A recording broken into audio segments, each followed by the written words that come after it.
I'm the Awarded for Kit Guru. Fractal Design has launched a case called Era that, as you can see, is mini-ITX. Behold the colour. Look at that.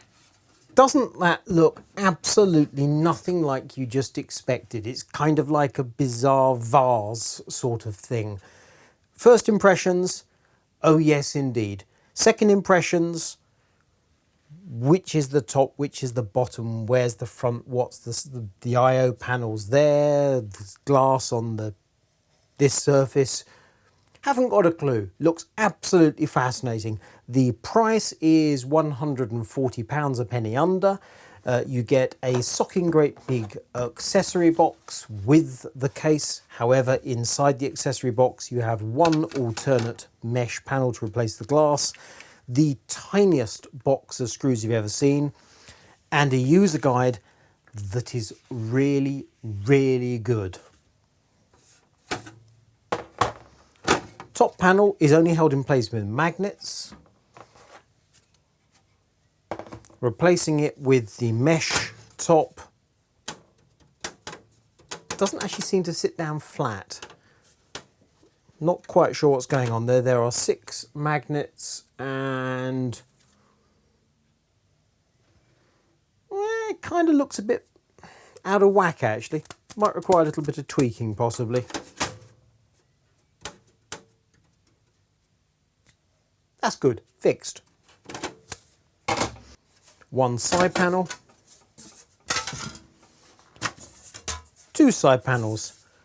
They're aluminium, they've got a clip-on filter on the inside, they are symmetrical.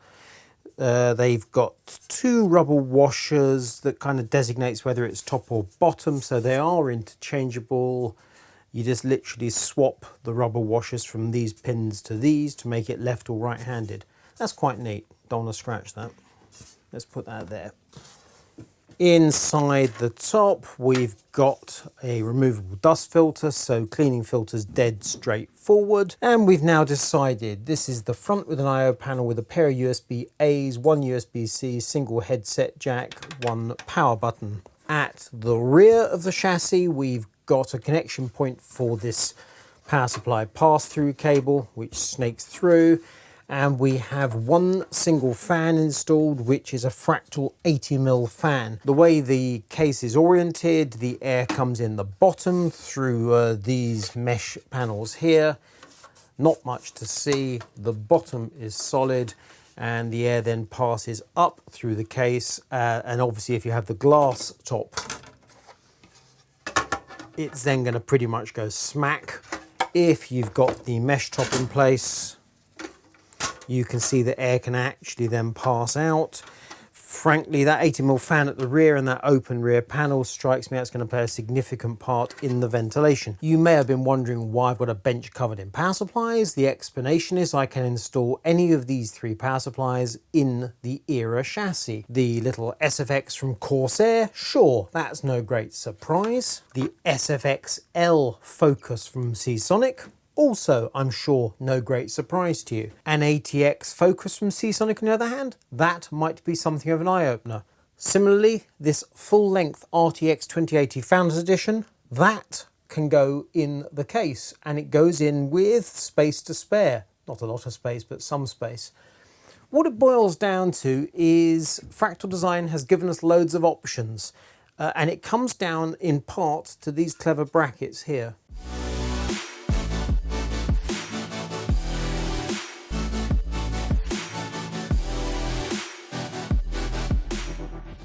Let's start by creating some space. So 4 screws and we remove this drive plate. And a similar process at the top. The top panel has an arrow on the underside to designate the front. And it goes in very snugly. If you rotate the panel, it will actually fit, but all the holes are very slightly out.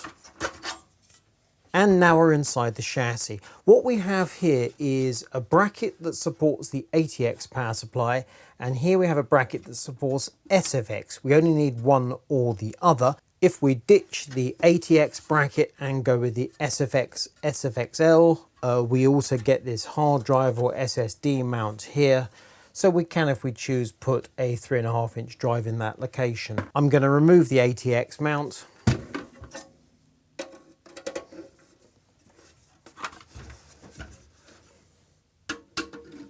Retained with 4 screws. On this side we've got these 2 pegs, so you can engage the bracket in one of these series of holes, and with it located you can run the screws into place. Dead easy. The first part of the build is installing the motherboard. I've gone for this Gigabyte B450i Aorus Pro Wi-Fi. Ryzen 5 3600, there's an M.2 SSD under that heat shield, and we've got some G-Skill Trident Z Neo 3600 memory. So that's the guts of the PC. The power supply bracket goes in here. This cable goes to the top, and that's the hard drive caddy. I don't require a hard drive, so even though I could leave that in place, I'm going to unscrew this part of the bracket.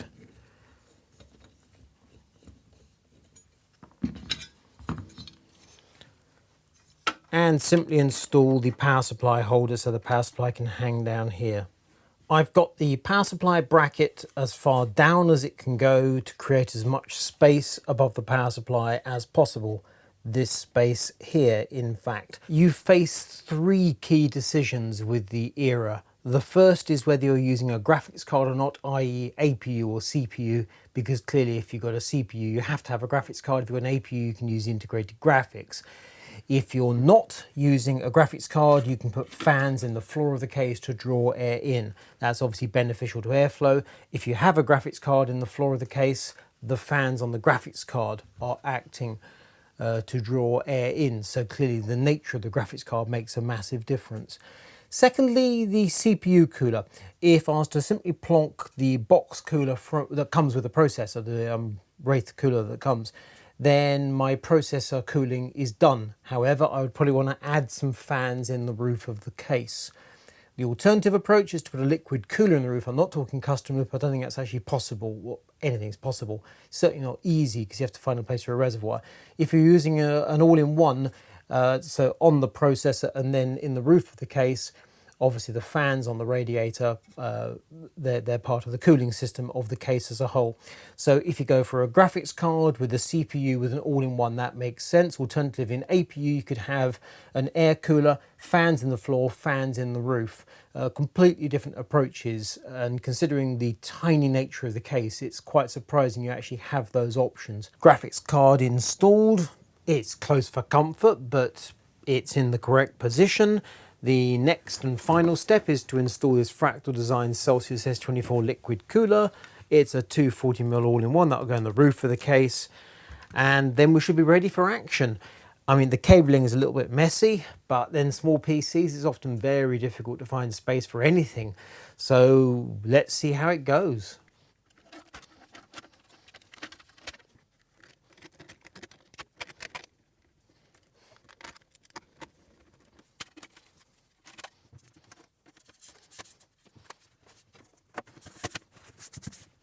It's slightly disappointing the B450 motherboard doesn't support Type-C USB, so that is not connected.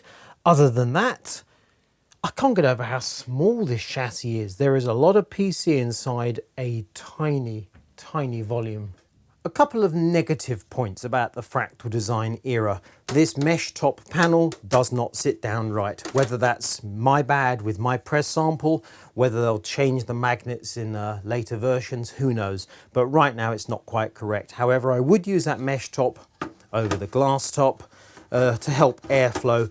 But if you're building a really small compact PC, there's no harm in using the glass. It's not the end of the world because of course the side panels and these perforations also play their part in the airflow. On the subject of the side panels, I like the aluminium, I like the form, I like the colour. However, it has a kind of a dusty white thing going on, which I have noticed on occasions over the years with anodized aluminium. My guess is that's one of the reasons why manufacturers tend to avoid fancy colours, because it shows up more. Gunmetal, grey and black and white are relatively easy to deal with. Colours, tricky. So the finish isn't quite perfect. but I do like the color. The other distinct issue I noted with the build is if you go for the ATX power supply, the internal pass-through cable is awkward. It's awkward because you have to get the orientation of the plug correct. More accurately, the socket. The socket's on the cable, the plug is on the power supply. You put the power supply in place and then the cable has to snake above the motherboard and below the cooler if you have a cooler in the roof of the case, as I have here. So the cable's snaking through here and then it has to plug in. It is tight. It is much easier with an SFX power supply and you still have to work at it. So the pass-through cable, which is almost inevitable with this design, well, it is inevitable, is an issue. SFX is your friend, your SFX or SFXL. ATX power in this case, yes, it will save you money. I personally would not go down that route. You will note I've built one of the options that Fractal suggests in their guide with a full-length graphics card and liquid cooler in the roof. Other options, the most straightforward is integrated graphics, so an APU, and then you've got the option of whacking in the storage. You could easily build a nifty little home server on NAS in this case, no trouble whatsoever. With this layout, thermals are not terrible. I was surprised how not terrible they were. If I was to bump up the CPU to a Ryzen 7 or a Ryzen 9, you know, frankly, I shudder to think what might happen, but in this setup, it's okay. Even so, if you're going to sit here playing games hour after hour, you're making the PC work a lot harder than you need to, but it could do it, and that was a surprise to me. Another alternate setup that Fractal suggests in their guide is that you have a hybrid GPU with a 120 AIO and then a 120 AIO on the CPU, so 120, 120. That I can see might work, although I mean, that would be complicated. You'd have an awful lot of connections and hoses and such like going on.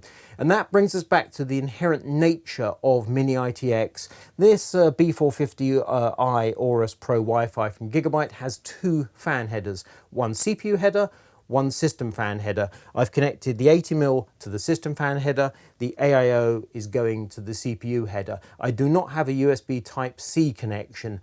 So if you have a mini-ITX board and it has enough fan headers to support the essential hardware, will you have another header available for a second AIO? Nah. If you choose to do things differently, so say you have an air cooler on the CPU or you have a liquid cooler in the roof, you have an APU and you have fans in the floor, you've got to connect things. And with a mini-ITX board, that is not necessarily a given. Having enough fan headers and also having a USB Type-C on a mini-ITX board, your options are restricted. Having said that, we know that mini-ITX, it forces you to compromise. It's just inevitable. You can't build a tiddly tiny PC like this in a 15-litre case that is exactly the same as a whacking great big tower, because it's not a whacking great big tower. I've chosen to remove these drive plates. I've chosen to go with SFX power. The result is entirely acceptable to me. My single biggest gripe is that top panel, and that's quite a minor thing. The other issues, they kind of come with the fact it's mini-ITX. In that respect, I regard this Fractal Design Era as a success. It's not an unqualified 9 out of 10 rush out and buy it job, but if you're in the market for mini-ITX, you know that most cases are either just a box for like £40, or you can go to 300. The range of mini-ITX, apart from the physical size of the thing, it is immense. And this, although it's relatively expensive at 140, in mini-ITX, that's not bad. You get a surprising amount for your money, and Fractal has really thought through the options. Their user guide, it's almost a work of art. I'm happy with the Era, properly happy. If you like this video, give it a thumbs up, hit the bell button, subscribe, head over to kitguru.net to read our reviews, look at our photos and keep up with news. Head over to Teespring, buy a t-shirt. I'm Leo Wood for Kit Guru. This is the Fractal Design Era.